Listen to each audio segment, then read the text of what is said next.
Okay, in this exercise we're going to talk about very simple controls that you can use to adjust the physics in a dynamic scene. Okay, so here we are on layout, and as you can see we have our dice table and we have our globe. These are objects we used before, and this is where we're going to stay. We're not going to bother doing any serious rendering. We're not going to go into modeler. We're just going to talk about the actual rules of the game. So right now we're going to go to our dice table and we're going to go to Effects Tools, and we're going to make that a static body. And that basically means that dice table doesn't go anywhere. It's basically a fixed point in space. And we're going to go to our globe and we're going to make that a rigid body. And so that means that that will have weight. So as we described before, if we were to move the playhead down here, that ball would want to fall. And at a certain point it reaches the ground. And if you want to see what it does after it does that, you can just hit further down in the frames and it will render more of that. I've created 500 frames to look at. And you can see, not all that exciting, it just basically falls and slides. But what we want to do is talk about the governing principles behind that. So if we go to our bullet dynamics area, we're going to select world properties. And world properties gives you this big dialog box that looks like this. And it's got two tabs on it that are important to understand. The first is world, the second is item.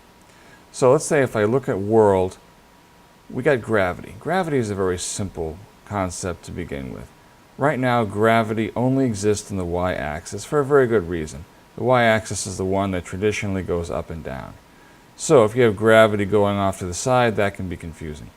And right now gravity is a negative force of 9.8 meters, which is, I'm assuming, simulating Earth gravity. So let's say I take away the minus sign.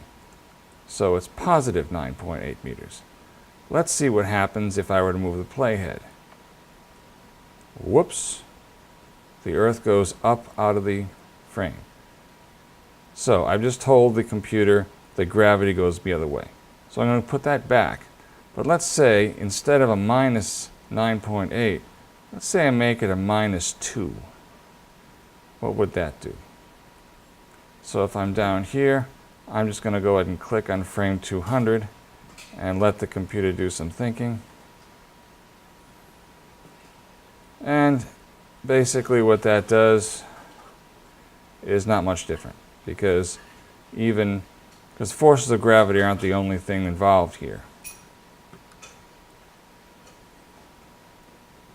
But if I were to add a force on the x-axis, let's say I just put a little bit of force there.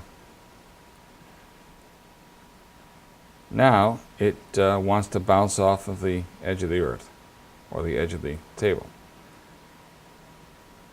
And generally you don't want to bother doing that. There are better ways to do it. So I'm going to keep the gravity constant, minus 9.8. And so that will be our gravity, and so the ball will want to strike the table. So if we go to item properties, and you see we've got our static table and we got our rigid ball. So I'm going to click on that, the rigid ball, and I'm going to make this ball a super ball. And so the way I'm going to do that is I'm going to increase the bounciness. If I up the bounciness all the way to 100%, let's see what that would do. If I bring it down, and now the computer's got to think. I'll just give it some time.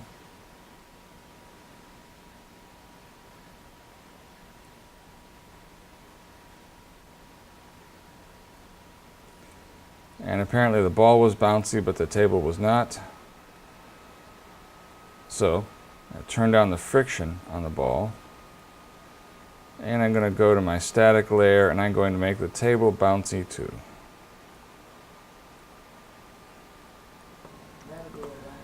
So if I do that, notice it just bounces right the heck off of there. So we can probably adjust that. So some of the things that you can adjust on the rigid layer Adjust friction. Bounciness, we'll take the bounciness down a little bit. I'm going to make the ball slightly more dense, so it has a little bit more weight to it. And let's recalculate that.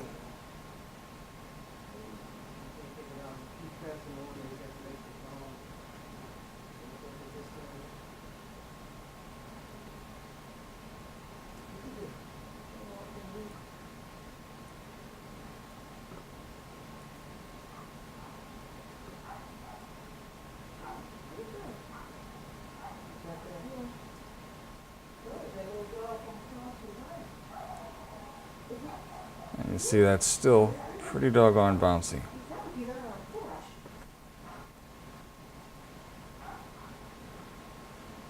So give it even more density. And maybe take the bounciness down a little bit more.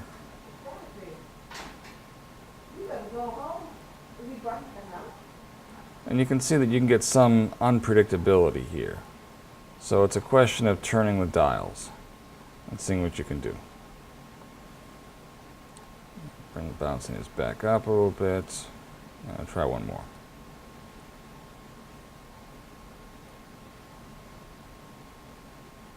And that's probably bouncy enough for now.